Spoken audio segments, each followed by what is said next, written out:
Hello students, in this video we are going to discuss the new type of friction, that is kinetic friction or we can say dynamic friction. Student, kinetic friction का ही दूसरा नाम जो है वो आपका होता है dynamic friction. Previous video में हमने स्टैटिक फ्रिक्शन के बारे में अच्छे से पढ़ा. हमने पढ़ा स्टैटिक फ्रिक्शन दो टाइप का होता है, सेल्फ या ऑटो एडजस्टिंग, और सेकंड आपको मैंने उसका टाइप बताया था कौन सा स्टूडेंट, लिमिटिंग फ्रिक्शन. फिर देखिए हमने लिमिटिंग फ्रिक्शन को डिटेल में पढ़ा. आज के वीडियो में हम स्टूडेंट पढ़ेंगे काइनेटिक फ्रिक्शन के बारे में या डायनेमिक फ्रिक्शन के बारे में. तो स्टूडेंट देखिए बिना देरी के शुरू करते हैं. देखिए काइनेटिक फ्रिक्शन या डायनेमिक फ्रिक्शन स्टूडेंट क्या होता है. देखिए स्टूडेंट मैंने लिखा है kinetic friction comes into play. दोबारा बोलता हूँ, kinetic friction comes into play if the two bodies in contact are in relative motion. कि कोई भी दो बॉडी के बीच में काइनेटिक या दो सरफेसेस के बीच में काइनेटिक फ्रिक्शन तब लगता है जब वो दोनों बॉडी आपस में या दो सरफेस आपस में रिलेटिव मोशन में हो. या in simple word we can say kinetic friction act when two bodies are in relative motion. मान लीजिए एक बॉडी दूसरे बॉडी के ऊपर जब मोशन कर रही होती है, यानी एक बॉडी या एक सरफेस दूसरी सरफेस पर मोशन कर रही होती है या मोशन स्टार्ट हो चुका होता है, उस वक्त जो फ्रिक्शन होता है स्टूडेंट, तो उस फ्रिक्शन को बोलते हैं काइनेटिक फ्रिक्शन. देखिए नाम से पता चल रहा है काइनेटिक, जिसका मतलब होता है मोशन, और फ्रिक्शन आपको बता चुका हूं. तो काइनेटिक फ्रिक्शन जब दो बॉडी कह सकते हैं मोशन कर रही होगी, तो उस वक्त जो आपका कह सकते हैं फ्रिक्शन होगा, उस वक्त वो जो फ्रिक्शन होगा स्टूडेंट, उस फ्रिक्शन को हम कहेंगे काइनेटिक फ्रिक्शन. तो बड़ा ही इजी है कि काइनेटिक फ्रिक्शन कब लगता है स्टूडेंट, जब कोई बॉडी आपका मोशन कर रही होती है. और स्टूडेंट एक चीज आप याद रखिए, काइनेटिक फ्रिक्शन की वैल्यू हमेशा स्टैटिक फ्रिक्शन से कम होती है. याद रखिए स्टैटिक फ्रिक्शन आपका सबसे ज्यादा होता है. अब उसके बाद क्यों, क्योंकि उस वक्त स्टैटिक फ्रिक्शन जो होता है वो आपके बॉडी को रोकने की कोशिश करता है. तो उस वक्त हम कह सकते हैं कि आपके फ्रिक्शन की जो वैल्यू होगी वो सबसे ज्यादा होगी. इसका मतलब स्टैटिक फ्रिक्शन हमेशा क्या होगा आपका काइनेटिक फ्रिक्शन से ज्यादा होगा, या हम ये भी कह सकते हैं कि काइनेटिक फ्रिक्शन स्टैटिक फ्रिक्शन से कम होता है. अब देखिए स्टूडेंट, आपने पढ़ा था लिमिटिंग फ्रिक्शन या स्टैटिक फ्रिक्शन का जो आपने फॉर्मूला पढ़ा था, आपने पढ़ा था एफ आर या F L is equal to mu, और यहाँ पर स्टूडेंट स्टैटिक या लिमिटिंग के लिए म्यू एस या म्यू के हम कह सकते हैं म्यू एस था या म्यू एस था. यहाँ पे आपने देखा था फॉर्मूला, प्रीवियस वीडियो में आप एक फॉर्मूला पढ़ चुके हैं. आपने फॉर्मूला पढ़ा student F L is equal to mu S into R. या आपने फॉर्मूला पढ़ा था किसका स्टूडेंट, लिमिटिंग फ्रिक्शन का. क्योंकि student limiting friction static friction का एक टाइप था, तो मैंने यहाँ पर कोएफिशिएंट ऑफ स्टैटिक फ्रिक्शन भी लिख सकता हूँ, म्यू एस भी लिख सकता हूँ यहाँ पे, और लिमिटिंग फ्रिक्शन को मैंने एफ एल से लिखा है. आप चाहें तो सिर्फ इसको एफ आर से भी दिखा सकते हैं, या चाहें तो आप इसको एफ एस से भी दिखा सकते थे.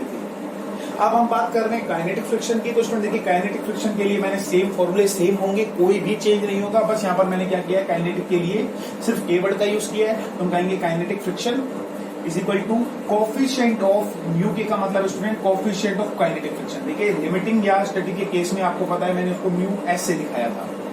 तो यहाँ पर काइनेटिक है तो स्टूडेंट किसे लिखेंगे, म्यू के से लिखेंगे. और आर का मतलब क्या होता है स्टूडेंट, नॉर्मल रिएक्शन. और नॉर्मल रिएक्शन आपका किसके बराबर होगी स्टूडेंट, वेट के बराबर होगी. नॉर्मल केसेस में जब एक ऑब्जेक्ट आपका रेस्ट पर रखा हुआ है एक हॉरिजॉन्टल प्लेन पर, तो आप कह सकते हैं यहाँ पर आर की वैल्यू किसके बराबर हो जाएगी, mg के.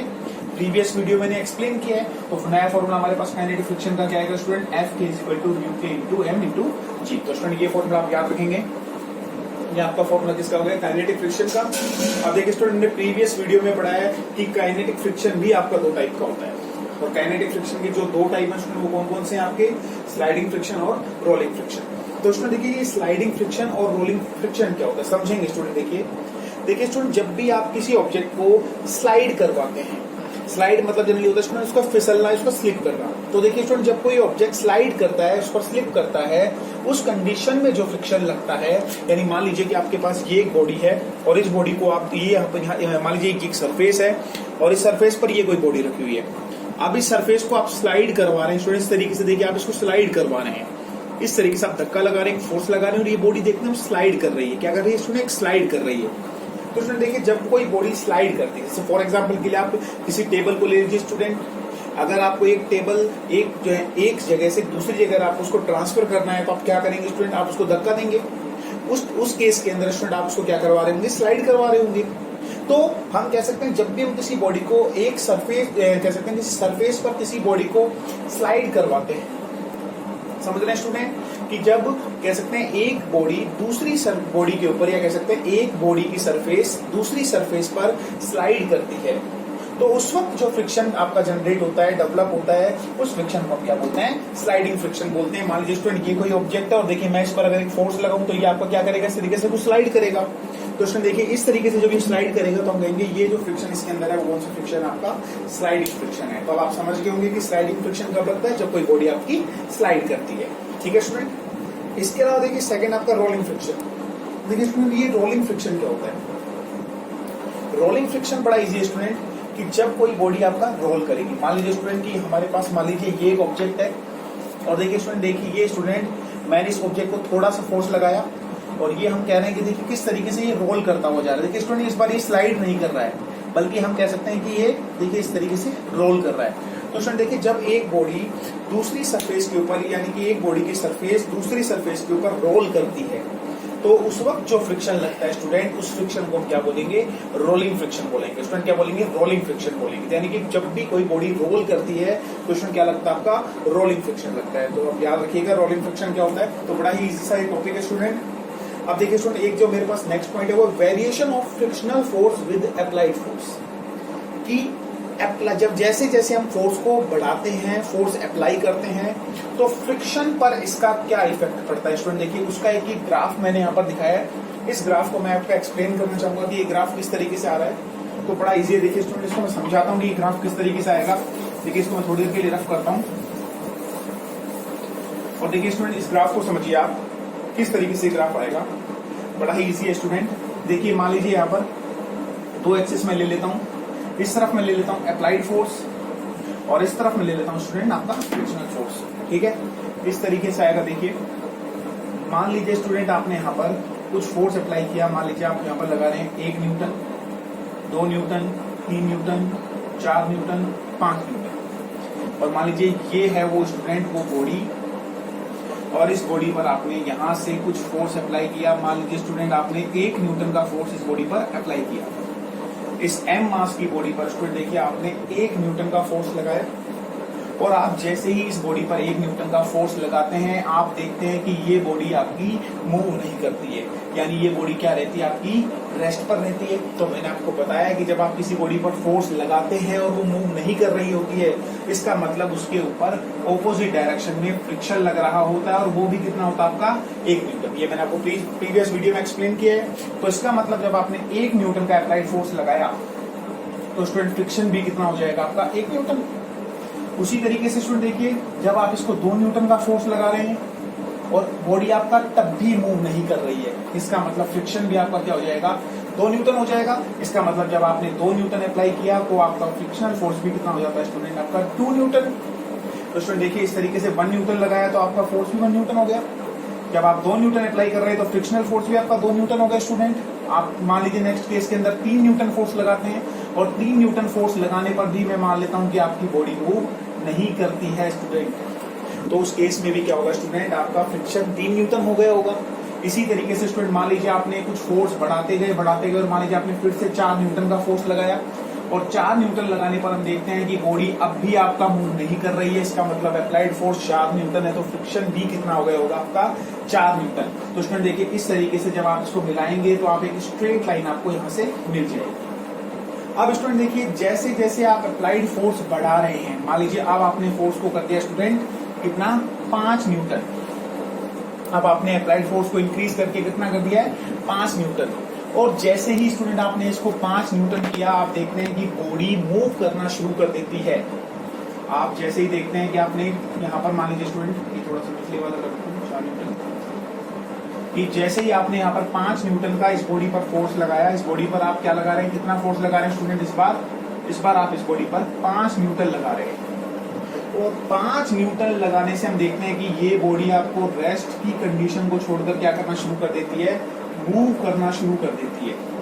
तो डेफिनेट सी बात है स्टूडेंट कि इस बॉडी के ऊपर इसका लिमिटिंग फ्रिक्शन अब क्या करेगा? अपने आप को और ज्यादा इंक्रीज नहीं कर पाएगा, और उस कंडीशन में स्टूडेंट अप्लाइड फोर्स आपका क्या हो जाएगा? ज्यादा हो जाएगा, और फ्रिक्शन की वैल्यू आपकी थोड़ी सी क्या हो जाएगी स्टूडेंट? कम हो जाएगी। उस कंडीशन में क्या होगा स्टूडेंट? फ्रिक्शन अपने आप को क्या कर लेगा? अपनी वैल्यू को थोड़ा सा कम कर लेगा। और स्टूडेंट देखिए अब आप अप्लाइड फोर्स को इंक्रीज करते चले जाइए, लेकिन फ्रिक्शन की वैल्यू आपकी क्या हो जाएगी, कांस्टेंट हो जाएगी। यहाँ से स्टूडेंट फ्रिक्शन की वैल्यू क्या हो जाएगी आपकी, यहाँ से देखिए थोड़ा सा उसको आगे रखना, फ्रिक्शन की वैल्यू आपकी क्या हो जाएगी स्टूडेंट, कांस्टेंट हो जाएगी। इसका मतलब क्या है स्टूडेंट, समझिए कि एक कंडीशन ऐसी आती है कि जब आप अप्लाइड फोर्स को इंक्रीज करते चले जाते हैं तो स्टूडेंट देखिए फ्रिक्शन आपका क्या हो जाता है उस कंडीशन में, फ्रिक्शन आपका उस कंडीशन में थोड़ा सा डिक्रीज हो जाता है। जैसा कि मैंने इस ग्राफ में दिखाया स्टूडेंट देखिए, अप्लाइड फोर्स आप जब तक लगाते रहे उस कंडीशन में बॉडी मूव नहीं कर रही थी तब तक आपका अप्लाइड फोर्स आपका फ्रिक्शनल फोर्स के बराबर था। लेकिन हमें पता है कि एक बॉडी एक लिमिटेड कंडीशन तक ही अपने आप को क्या कर पाती है, रोक पाती है। यहाँ पर स्टूडेंट देखिए आपने अप्लाइड फोर्स को इतना इंक्रीज कर दिया कि फ्रिक्शन उस कंडीशन में क्या कर गया स्टूडेंट, थोड़ा सा कम हो गया। और जब फ्रिक्शन कम हो गया और अप्लाइड फोर्स ज्यादा हो गया उस कंडीशन में बॉडी क्या करेगी स्टूडेंट, आपका मूव करना शुरू कर देगी। और इसी वजह से देखिए स्टूडेंट मैंने इसको थोड़ा सा नीचे की तरफ दिखाया, इस पोर्शन को आप देखिए यहाँ पर, ये जो नीचे मैंने थोड़ा सा पोर्शन किया इसका मतलब यही है कि फ्रिक्शन आपका कम हो गया है, लेकिन कम होने के बाद स्टूडेंट देखिए उसकी वैल्यू आपकी कांस्टेंट हो जाएगी। इसका मतलब क्या स्टूडेंट, कि अगर आप जैसे फ्रिक्शन मान लीजिए स्टूडेंट आपने 4 न्यूटन लगाया अप्लाइड फोर्स, सॉरी स्टूडेंट अगर आपने 5 न्यूटन लगाया या आपने 6 न्यूटन का अप्लाइड फोर्स किया, 7 न्यूटन का अप्लाइड फोर्स किया, और स्टूडेंट देखिए आपको पता है 5 न्यूटन के पहले ये बॉडी अपने आप को 4 न्यूटन तक ही फ्रिक्शन लगा पा रही थी, तो स्टूडेंट देखिए आप पहले 5 न्यूटन लगाइए, 6 न्यूटन लगाइए या 7 न्यूटन लगाइए, फ्रिक्शन आपका कितना रहेगा स्टूडेंट, 4 न्यूटन ही रहेगा, क्योंकि उसकी वैल्यू आपकी क्या हो जाएगी स्टूडेंट, कांस्टेंट हो जाएगी। और इसलिए देखिए स्टूडेंट मैंने इस ग्राफ को एकदम स्ट्रेट इस तरीके से दिखाया हुआ है। तो देख सकते हैं स्टूडेंट कि एक लिमिटेड पॉइंट पर जब आप एक्सेस फोर्स लगाएंगे तो उस कंडीशन में फ्रिक्शन की वैल्यू कम हो जाती है और वो वैल्यू आपकी कांस्टेंट हो जाती है, जो कि मैंने इस ग्राफ से आपको क्लियर किया है। ऑप्शन देखिए एक नोट डाल के मैंने एक छोटा सा पॉइंट लिखा है और ये वेरी वेरी इंपॉर्टेंट पॉइंट है स्टूडेंट, आप देख सकते हैं मैंने लिखा है स्टूडेंट कि स्टैटिक फ्रिक्शन, स्लाइडिंग फ्रिक्शन और रोलिंग फ्रिक्शन में आपका क्या रिलेशन होता है। तो स्टूडेंट याद रखिए स्टैटिक फ्रिक्शन की वैल्यू आपकी मैक्सिमम होती है, उसके बाद आपकी स्लाइडिंग फ्रिक्शन की वैल्यू होती है और उसके बाद आपका रोलिंग फ्रिक्शन सबसे कम होता है। मान लीजिए स्टूडेंट आपको पता है इजीली कि स्लाइड करवाना किसी भी ऑब्जेक्ट को रोल करवाने से ज्यादा डिफिकल्ट होता है, इसलिए रोलिंग फ्रिक्शन की वैल्यू सबसे कम होती है, उसके बाद स्लाइडिंग फ्रिक्शन और उसके बाद आपका सबसे ज्यादा कौन सा फ्रिक्शन होता है student, static friction.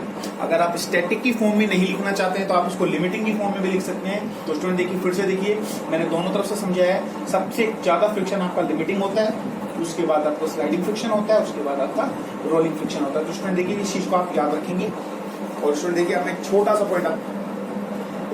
Point student और समझिए, प्रीवियस वीडियो में मैंने एक नोट डाल के छोटा सा लिखा था कि जो आपका फ्रिक्शन होता है स्टूडेंट वो आपका कह सकते हैं एरिया ऑफ कॉन्टैक्ट पर डिपेंड नहीं करता है। तो स्टूडेंट देखिए एरिया ऑफ कॉन्टैक्ट पर फ्रिक्शन किस तरीके से डिपेंड नहीं करता है, उस वीडियो उस चीज को मैं एक बार फिर से एक्सप्लेन करूंगा।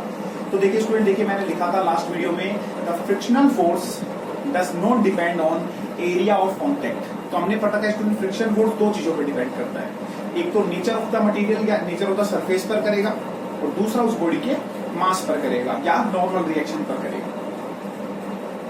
तो मान लीजिए स्टूडेंट मेरे पास मान लीजिए ये कोई ऑब्जेक्ट है और मान लीजिए स्टूडेंट इस ऑब्जेक्ट का जो वेट, इस ऑब्जेक्ट का जो मास है वो मान लीजिए 5 किलोग्राम है। मान लीजिए कि ये 5 किलोग्राम का एक कोई ऑब्जेक्ट है और मान लीजिए स्टूडेंट मैंने इस सरफेस पर इस 5 किलोग्राम के ऑब्जेक्ट को इस तरीके से रखा। तो स्टूडेंट देखिए आप देख सकते हैं जब मैं इसको इस ऑब्जेक्ट को हॉरिजॉन्टली रखता हूँ, इस तरीके से रखता हूँ, तो इसका देखिए स्टूडेंट कुछ इतना एरिया जो है वो सरफेस के साथ कांटेक्ट में है। लेकिन आप मुझे बताइए कि ये जो 5 किलोग्राम का जो ऑब्जेक्ट मैंने इस तरीके से रखा है, हॉरिजॉन्टली रखा है, ये सरफेस को कितनी फोर्स से दबा रहा है। तो स्टूडेंट आपको पता है जब ये 5 केजी का है तो आप इसको ग्रेविटेशनल एक्सेलरेशन से मल्टीप्लाई कर देंगे तो ऑलमोस्ट इसकी वैल्यू कितनी आ जाएगी आपकी 50 न्यूटन। तो 5 किलोग्राम का ऑब्जेक्ट का वेट कितना हो जाएगा इसका 50 न्यूटन, यानी कि ये सरफेस को 50 न्यूटन से दबाएगा। अब देखिए स्टूडेंट मैं जब इस ऑब्जेक्ट को कुछ इस तरीके से वर्टिकली रख देता हूँ, कुछ इस तरीके से, मैं इसको कुछ इस तरीके से रखता हूँ, यानी कि वर्टिकली रखता हूँ, तो हम देखते हैं स्टूडेंट सिर्फ इसका इतना जो एरिया है वो आपका क्या कर रहा है, सिर्फ इतना एरिया जो है आपका वो सरफेस के साथ कांटेक्ट में है, जबकि प्रीवियस केस में इतना एरिया आपका कांटेक्ट में था और इस बार आपका इतना एरिया कांटेक्ट में है। लेकिन अब मुझे बताइए स्टूडेंट जब आप इसको वर्टिकली रख रहे हैं, जब आप इसको इस तरीके से वर्टिकली रख रहे हैं अब ये जमीन को कितने फोर्स से दबाएगा। तो स्टूडेंट देखिए वेट भी इसका कितना रहेगा, 50 न्यूटन ही रहेगा, क्योंकि इसके मास में कोई चेंज नहीं आएगा। तो इसका मतलब ये है स्टूडेंट, जब आप इसको वर्टिकली रखें या आप इसको चाहें हॉरिजॉन्टली रखें, इसके मास में कोई चेंज नहीं आएगा और ये आपका उसी फोर्स से या उसी वेट से सरफेस को दबाएगा। और स्टूडेंट देखिए जब कह सकते हैं फोर्स या वेट सेम है, तो उस कंडीशन के अंदर आपका हम कह सकते हैं कि एरिया ऑफ कांटेक्ट से कोई फर्क नहीं पड़ेगा कि कितना ज्यादा एरिया या कितना कम एरिया जो है वो सरफेस के साथ कांटेक्ट में है। तो स्टूडेंट इस चीज को याद रखिए, जो फ्रिक्शनल फोर्स होता है वो आपका एरिया ऑफ कांटेक्ट पर डिपेंड नहीं करता है। तो आई होप आपको इस वीडियो में काइनेटिक फ्रिक्शन अच्छे से क्लियर हुआ होगा। फिर भी अगर आपको कोई डाउट है तो प्लीज हमें पूछिए स्टूडेंट।